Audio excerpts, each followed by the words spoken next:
బహుపది శూన్య విలువల మధ్య సంబంధం. ఫ్రెండ్స్, మనం ఒక దీర్ఘచతురస్రాకార గది పొడవు దాని వెడల్పు కన్నా 1 మీటర్ ఎక్కువగా ఉంది అనుకుందాం.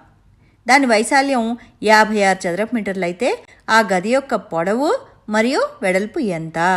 వెడల్పు y మీటర్లు అనుకుందాం. అప్పుడు పొడవు y ప్లస్ 1 మీటర్లు. దీర్ఘచతురస్ర వైశాల్యం పొడవు ఇంటూ వెడల్పు అని మనకు తెలుసు. కాబట్టి y plus 1 into y is equal to 56, లేదా y square plus y is equal to 56, లేదా దీన్నే మనం ఎలా రాయొచ్చు? y square plus y minus 56 is equal to 0. y square plus y minus 56 బహుపది యొక్క శూన్యాన్ని కనుక్కుంటే పై సమీకరణం యొక్క మూలం మనకి తెలిసిపోతుంది. దాని నుంచి మనం ఈ సమీకరణాన్ని సాధించవచ్చు. దీని అర్థం ఏమిటి?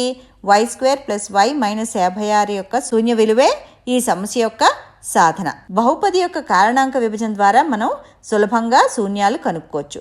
గత పాఠాల ద్వారా మనకి ax square plus bx plus c రకం వర్గ బహుపదుల కారణాంక విభజనకు సులభ పద్ధతిని మనం నేర్చుకుని ఉన్నాం. ఇక్కడ a is equal to 1, b is equal to 1, c is equal to minus 56. ఇప్పుడు మనం మధ్య పద గుణకాన్ని 2 సంఖ్యలుగా విభజిస్తాం. వీటి లబ్ధం ఏసీకి అంటే అంత్యపదాల గుణకాల లబ్ధానికి సమానం అయ్యేటట్టుగా అనమాట. చూడండి, AC is equal to 1 into minus 56 is equal to minus 56. ఇప్పుడు మధ్య పదం వైని 8y మైనస్ 7yగా విభజిస్తాం. కారణం ఏంటి? 8 into minus 7 is equal to minus 56. ఇది అంత్యపదాల గుణకాల లబ్ధానికి సమానం. కాబట్టి y square plus 8y minus 7y minus 56. మొదటి 2 పదాల్లో y ఉమ్మడిగా ఉంది కాబట్టి మనకి y ఇంటూ y ప్లస్ 8 వస్తుంది.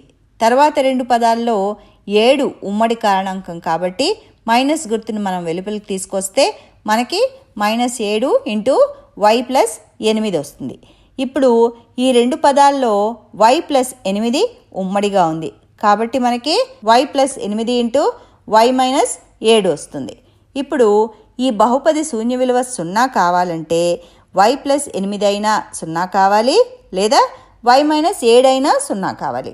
2 0 అయినా కూడా వాటి లబ్ధం 0 అవుతుంది. కాబట్టి y plus 8 is equal to 0 అయితే y is equal to minus 8, మరియు y minus 7 is equal to 0 అయితే y విలువ 7. కాబట్టి y is equal to minus 8 మరియు y ఈజ్ ఈక్వల్ టు 7.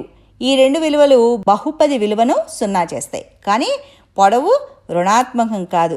కాబట్టి గది వెడల్పు 7 మీటర్లు, పొడవు వెడల్పు కంటే 1 మీటర్ ఎక్కువ కాబట్టి పొడవు 7 ప్లస్ 1 ఈజ్ ఈక్వల్ టు 8 మీటర్లు. అంతా సరిపోయిందో లేదో సరిచూడటానికి మనకు వచ్చిన విలువల్ని ఉపయోగించి మళ్ళా గది వైశాల్యం కనుక్కుందాం. పొడవు ఇంటూ వెడల్పు is equal to 8 into 7 is equal to 56 చదరపు మీటర్లు. ఇది ఇచ్చిన విలువకి సమానం.